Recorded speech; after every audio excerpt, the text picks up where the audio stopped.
Hello అండి. Welcome back to our channel సరే story. ఈరోజు చెప్పుకోబోయే కథ దొరికిరావా చెల్లి. కథలోకి వెళ్ళబోయే ముందు మీకు వీడియో నచ్చితే తప్పకుండా లైక్ చేసి కామెంట్స్ ఇచ్చి సబ్స్క్రైబ్ చేసుకోండి ఫ్రెండ్స్. వీడియోస్ చూస్తున్నారు కానీ కామెంట్స్ ఇవ్వటం లేదు, అలాగే లైక్ చేయటం లేదు. మర్చిపోకుండా లైక్ చేసి కామెంట్స్ ఇవ్వండి. ఇక కథ ఏంటో చూసేద్దామా. దొరికిరావా చెల్లి 44 ఎపిసోడ్. ఇప్పుడు పార్టీకి వచ్చిన వాళ్ళు అందరూ ఈయనగారి భజన చేయాలి కదా అని మనసులో అనుకుంటూ ఉంటే తులసి నీళ్ళని చూసి, ఏంటి నీళ్ళు ఏం మాట్లాడటం లేదు అన్నాడు. నీళ్ళు ఆలోచించడం మానేసి మొహం మీదకు నవ్వు తెచ్చుకొని, అదేం లేదంటీ అన్నాడు.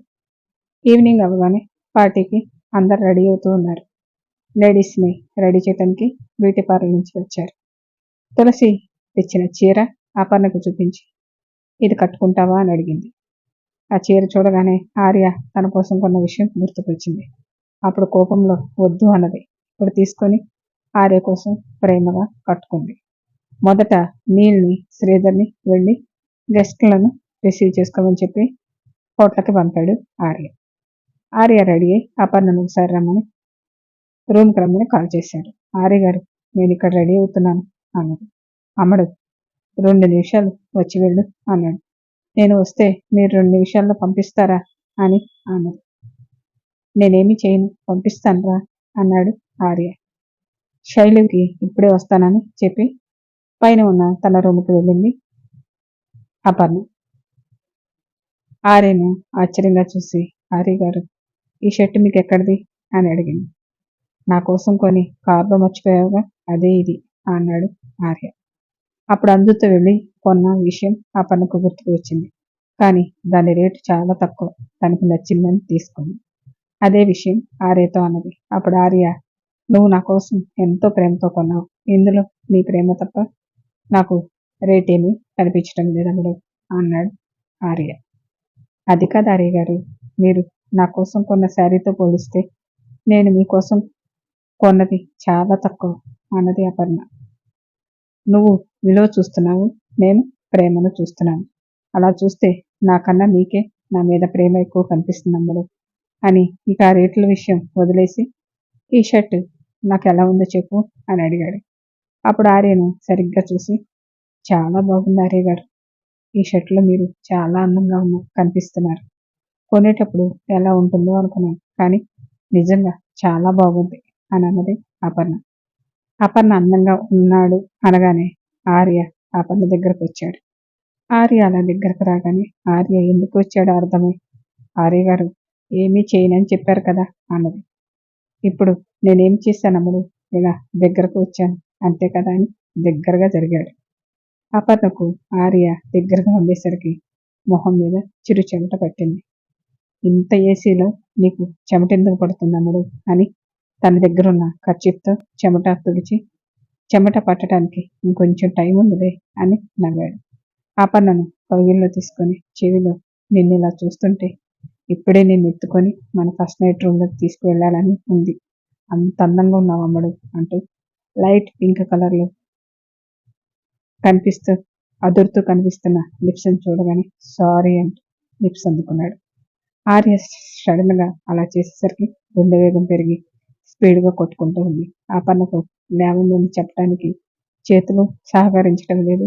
ఆర్యకైతే అసలు అపర్ణను వదలాలని అనిపించటం లేదు. టైం గడుస్తున్న కొద్దీ ఇద్దరి మనసు ఎందుకో తహతలాడుతున్నట్లు అనిపించింది.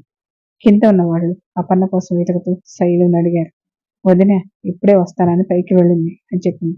మీరందరూ బయలుదేరండి, నేను అప్పును తీసుకుని వస్తానని చెప్పి అంజు పైకి వెళ్ళి డోర్ కొట్టి, అప్పు అందరూ నీ కోసం ఎదురు చూస్తున్నారు అని అన్నది. ఆర్య అపర్ణకు అంజు పిలువకు వినిపించి ఆర్య అపర్ణను వదిలి దూరం జరిగాడు. అపర్ణ ఆర్య వైపు కోపంగా చూస్తూ, 2 నిమిషాల్లో పంపిస్తానని అరగంట చేశారు అన్నది. 2 నిమిషాలంటే అరగంట అని అర్థం అమ్మడు అని నవ్వుతూ ఆర్య వెళ్ళి డోర్ తీశాడు. బావా, మీరు అప్పు ఈ రూమ్లోకి వచ్చింది. రూమ్లోకి చూస్తే అపర్ణ మిర్రర్ దగ్గర నిలబడి జుట్టు సరి చేసుకుంటూ ఉంది. అంజు నవ్వుతూ, అందరూ వెళ్ళారు, తొందరగా రండి బావా అని వెళ్ళింది. ఆర్య డోర్ వేసి, అమ్మడు అందరూ వెళ్ళారంట, వెళ్దామా అన్నాడు. మీరే కదా లేట్ చేశారని ఒకసారి అద్దం చూసుకొని ఆర్య వైపు చూసి ఆర్య జుట్టు చెదిరి ఉంటే దువ్వెని తీసుకొని దువ్వటానికి చూసింది కానీ ఆర్య అందలేదు. ఆర్య నవ్వుకుంటూ డ్రెస్సింగ్ టేబుల్ మీద కూర్చొని అమ్మడు నువ్వు పొట్టి అని తెలుసు కదా ఎలా దువ్వుదామనుకున్నావు అన్నాడు. తల దువ్వేసి ఆర్య ముక్కు పట్టుకొని లాగుతూ నేనేమీ పొట్టి కాదు, మీరే పొడవుగా ఉన్నారంతే, కానీ నన్ను పొట్టి అంటే ఊరుకోను అన్నది. ఆర్య లేచి నేను పొడవుగా ఉంటే నువ్వు పొట్టిగా ఉన్నట్లే కదా పొట్టి అన్నాడు. ఆర్య గారు అంటూ కొట్టడానికి అడ్డుపడింది. ఆర్య దొరకకుండా కిందకు వచ్చాడు. అలా సరదాగా అంజుతో కలిసి నా హోటల్కి వచ్చారు. గెస్టులందరూ వచ్చి ఆర్య అపర్ణ కోసం ఎదురు చూస్తూ ఉన్నారు. తులసి ఆర్యకి కాల్ చేసింది. మామ్ వచ్చేసాం అని చెప్పాడు.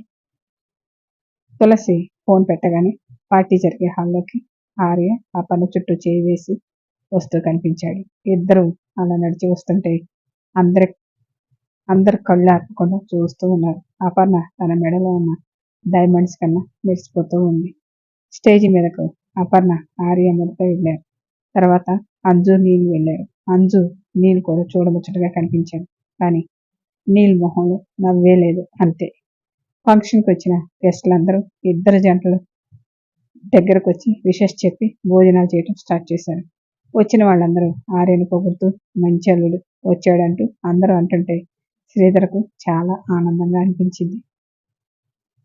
అపర్ణ ఇంట్లో నుంచి వెళ్ళిన తర్వాత శ్రీధర్ మొహంలో ఎప్పుడు కనిపించని సంతోషం ఈరోజు కనిపించేసరికి లక్ష్మి వచ్చి ఏమండి ఇప్పటికైనా మన అప్పు మీద కోపం పోయింది కదా అన్నది. లక్ష్మి అది కోపం కాదు, బాధ. ఎవరో ముక్కు మొహం తెలియని అతనితో వెళ్ళి మన అపర్ణ కష్టాలు పడుతుందామని బాధ కోపం రూపంలో బయటికి వచ్చేది అన్నాడు. మన అప్పు ఎప్పుడు తప్పు చేయదని నాకు తెలుసండి అన్నది లక్ష్మి.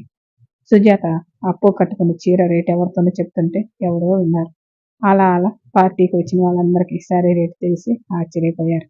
భార్య మీద ఎంత ప్రేమ ఉంటే అన్ని లక్షలు పెట్టి చీర కొంటారు. నిజంగా అంత మంచెలుడు దొరకటం శ్రీధర్ అదృష్టం.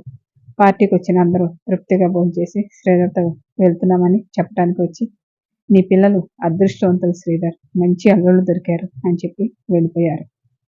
అందరూ వెళ్ళిన తర్వాత ఇంట్లో వాళ్ళందరూ చోట కూర్చొని కబుర్లు చెప్పుకుంటూ ఈరోజు మేము ఇంత ఆనందంగా ఉన్నామంటే ఇదంతా ఆర్యబాబు వల్ల జరిగింది.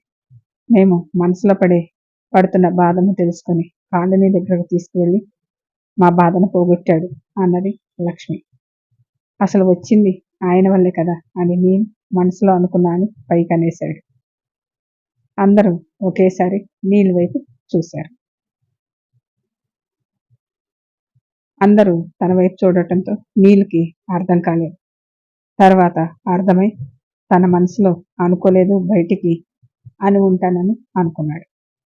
దాన్ని కవర్ చేయటానికి నేనేమి తప్పుగా అనలేదు ఆర్య గారు, తను తప్పు చేశానని అందరూ అనుకుంటున్నారని, అందరికీ తప్పు చేయలేదు, ప్రేమించిన అమ్మాయిని పెళ్లి చేసుకొని సంతోషంగా ఉన్నామని నిరూపించాలని చెప్పాలని అనుకున్నాను అని చెప్పాడు నీల్.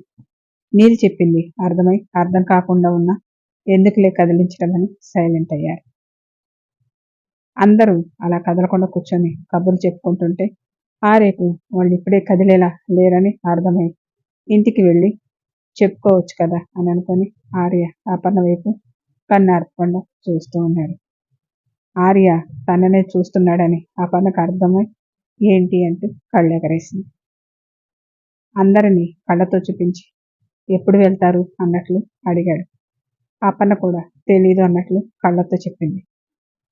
వీళ్ళిద్దరూ అలా మాట్లాడుకోవటం కావేరి చూసి అక్క వాళ్ళిద్దరికి ఏదో ఇబ్బందిగా ఉందనుకుంటా, ఇద్దరు చూడు కళ్ళతో ఎలా మాట్లాడుకుంటున్నారు అని చెప్పింది.